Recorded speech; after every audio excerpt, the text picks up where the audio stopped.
Muni nga maghisgot ko ni mga itong pagtulong ng kitang false gospel aron nga pagpasidaan sa tanan aron dili ta mga ilad.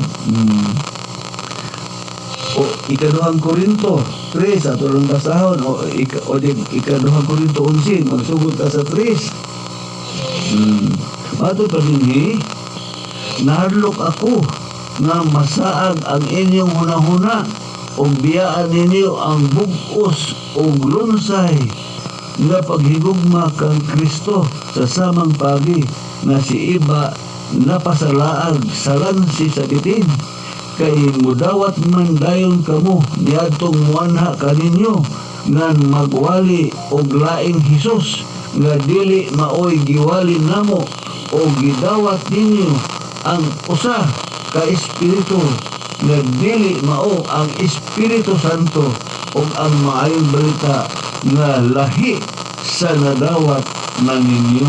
Hallelujah. Muna itong bantayanan mga igsuon. Dini sa 5 kodong sa 5 nagto ako nga dili ako ubos patupalipalo bisag gyutay sa hawd nga mga apostolis. Pero bantayan nato, no? Muna siya pasidaan ni Pablo alang sa mga mini nga mga apostolis o si Pablo o ang mga mini nga apostolis mo may nakahiling ni si babaw ang Chris na inyo siya nahadlok ako na masaag ang inyong hunahuna o biyaan ninyo ang bugos o lunsay nga paghigugma kang Kristo may ang kadlokad nga mabaliw ito pagbati nga ito sa nagprehintar nga mao si Jesus. Biyaan ninyo ang bugos o lunsay nga paghigugma kang Kristo sa samang pagi nga si iba napasalaag salansi sa bitin. Isibutan tali ka makaliyot ni John sa paglansi si iba sa bitin tungkol sa paghaylo sa usa ka istorya nindot mangyod kay promosyon ang bitin. O kamong kita na sa inyo atong balikod sa makaliyot ang kasaysayan nga nalimbungan si iba, no? Nakasala si iba sa pinagitawag sin of disobedience, no? Sa wala pa rin may tabo mo ni ang gihimo nga trick sa kaaway na mato pa nahog siya sa lansis sa bitin. Ingon man sa diha nga mukaon sila sa kahoy nga naa sa taliwala sa tanaman bisan sa paghikap ni Iman sa panahon na mukaon sila mamatay sila kung sa may offer sa bitin dili yung tinuod niya ka mo mamatay. Di ba may balita man na sa Ginoo mamatay man ang mukaon pero sa kaaway o sa lansis dili ka mo mamatay mabuka yung huna-huna o masayod ka mo sa maayog siya dautan o may sama ka mo kaniya kinsa may dili may ganyo ana may son may sama ta sa Dios o mahibalota sa maayog siya dautan o niya di pagid mamatay kaya kinsa may dili may ganyo ana istorya nga nindot ba na offer o dili ka mamatay o niya mabuka ang ato sa lamutan o mahibalota o sa maayog siya dautan kaya kinsa may dili magtinguhan niya na maayong man nga mga butang mahitabo na sa tao kunya kanang usa kanang mahisama sa kanya kaya kinsa man dili mag-apas niya na mahisama ta sa Dios na makialanmanon adunay gahom milagroso kinsa may dili ganahan-ana nga mga offer, no?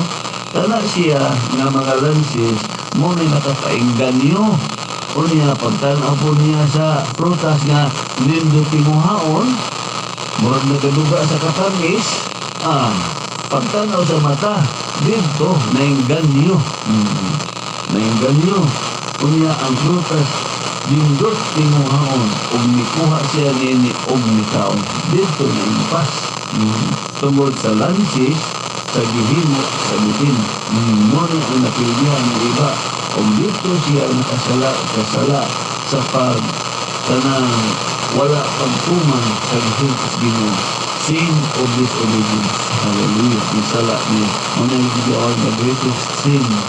Hallelujah. The original sin is the sin of disobedience.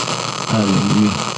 Muna no kay mato pa kay mudawat man dayon kamo niadtong mana kaninyo nga magwali og laing Hesus nga dili maoy giwali namo o gidawat ninyo ang usa ka espiritu nga dili mao ang Espiritu Santo. O ang maayong balita nga lahi sa nadawat ninyo. Lahi nga Espiritu, dili Espiritu Santo. Kung dili Espiritu sa dili maayo. Ngunit ito sa baptismo. O ikaduhang Juan o kapitulo 8, versikulo 8, kundi lang di 11. Kalau na limutik mo ka na mention at wala mabasahon aron nga masubaybay mo sa nagpataling ko itik mo di ikaduhang Juan.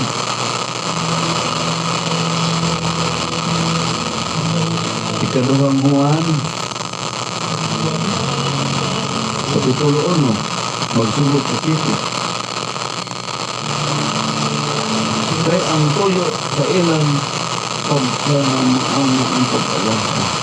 Ika at katulungan, kaduhang Juan.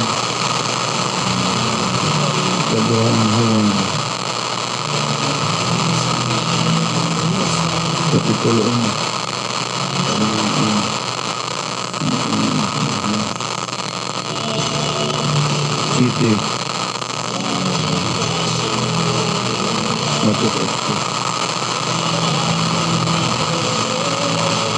Ani akaron sa kalibutan ang daghang magtutulog nga bataton ang manusia. Kaya ikaduhang Juan kapitulo 1 versikulo 7 nato sa ani akaron sa kalibutan ang daghang magtutulog nga bataton. Wala silang mutuo nga si Jesucristo nagpakatao mga ibagdayanan. Dili sila muto nga si Kristo nagpakatao, wala sila muto nga si Jesucristo nagpakatao. Mao kini sila ang mangingilan o ang kaaway ni Kristo. Musa, pagbantay ka mo, aron dili mawala kaninyo ang inyong gihaguan, kung dili makadawat hinoon ka mo sa hingpit na ganti. Matod pa baliton ko, ani akaron sa kalibutan ang daghang magtutudlo nga bakakon. Wala sila muto nga si Jesucristo nagpakatao. Mao kini sila ang mangingilan o ang kaaway ni Kristo. Dili sila muto nga si Kristo nagpakatao. Kaya gusto man nila nga para sila nga mutungha dayon nga mayong laki. O wa kahibang tagadiin, kung di na tao. Pagibawaan lang na may laki, mo na si Kristo ang ilang giilat uhat tulad kay magpakita man og mga mayong abilidad. O muna ang mga tao ingonyo, basta makikita na og mga milagro, o pero ang tulod lang bantayan ang hapon sila. Padayon ka sa pagsubaybay kung ikaw sayos ng mga pagtulungan, bantayan ang hapon yun. At kung isang di sa pagtulungan, o maabay kalainan o buwabay kalainan karulitan na saad ni ini na kalibutan. Some tips at priceless gospel. Sandayan niya siya kung basahan mong ikaduhang Pedro 2:1-3. Hallelujah. Ang ikaduhang Pedro 2.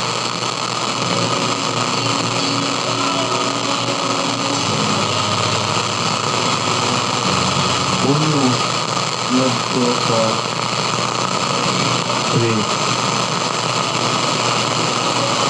Ayun siguro, bantayan ng dulo, bago ba nyo ang uban siguro, nagpatudlo na kanang mga pagtulo na dili na ka makabati na maghisgot sila about Jesus. So, muna bantayan mo. Pagsulod ka lang simbahan na, dili na kakabati halos ngalan ni Kristo Jesus. So, Jesus, anak ay Jesus, ngalan ni Jesus, Jesus, dili. Tungod ka, ang ilang ipadako, kanang ilang propita. Ang ilang giila na libil, mo ilang gikanunong gisulti, ang ilang ng giilang mo ilang Jesus, no? Di na sila mag-isgot about Jesus, ug ang ilang gisigutan, kana ng ilang giilang na propita, muna na kanunong gisigutan sa panahon sa ilang parimbahon. Muna yung some tips a Christless gospel. Hindi ako basahan sa Ikadawang Pedro 2, mga 3. Ikadawang Pedro 2, 3. Ingon na kaniad to, may mga mini na propita. Mutunga sila diha kaninyo nga mga mini nga magtutudlo. Magpayuhot silang bakat o makadaot sa mga pagturunan o isalikway nila ang agalon nga nagluwas kanila. Busa moabot kanila ang kalit nga kalaglagan. Apan bisan pa niini, daghan ang musunod sa ilang mga buhat nga dautan. Busa pasidanan sa mga tao ang matuod nga dalan. Sa ilang kahakog, pahimuslan kamo sa mga mini nga magtutudlo. Pinagi sa pagsultig tinumutumong mga sugilanon. Bantayanan. Dugay na silang giandaman sa silot o nagtukaw kanila ang kamatayon. Hallelujah. Bantayanan. Ang uluhan nini si babaw sa Ikadawang Pedro 2, mini nga mga magtutudlo. Mato pa din ang ubang kuno nagtudlo a Christless gospel. Sa ilang panimbahon, dili na nimo madunggan ang pulong Hesus. Tugod ka ang ilang gipadako, ang ilang gilang propita, ug ang ilang gituan nga Hesus, nga laing Hesus, mao na ilang kanunay gisigutan sa ilang pagpanimba. Sa ilang panahon sa panimbahon, mo na dili dagyog ka makadungog nga ngalang Hesus. Mao na si usa ka ilhanan nga kanang pagtulunan na gitawag na siya false gospel, type of a false gospel, no? Some teach a Christless gospel. Dili na ka makabati og ngalang Hesus sa panahon sa panimbahon. Mo ni sila, no? Hallelujah. Bantayanan. Balikon ko sa ingon nga kaniadto may mga mini kaniadto karakulo ni, pero hantod karon naa man gihapon ni. Ano na yung mga panimbahon nga dili na ka makadungog sa ngalan ni Hesus tungod kay ang ilan ang gipaka halang doon, mo na kanunay ilang mabati sa ilang panimbahon, no? Mo na ilang kahalos gitagad o pagtagad ang ilang nga mahal para sa ila.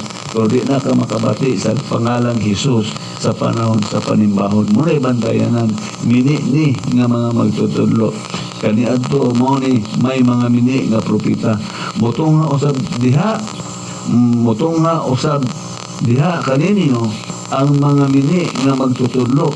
Magpayuhot silang bakat o makadaot sa mga pagtulunan o isalikway nila ang agalon na nagluwas kanila. Busa moabot kanila ang kalit na kalaglagan. Apan bisan pa niini,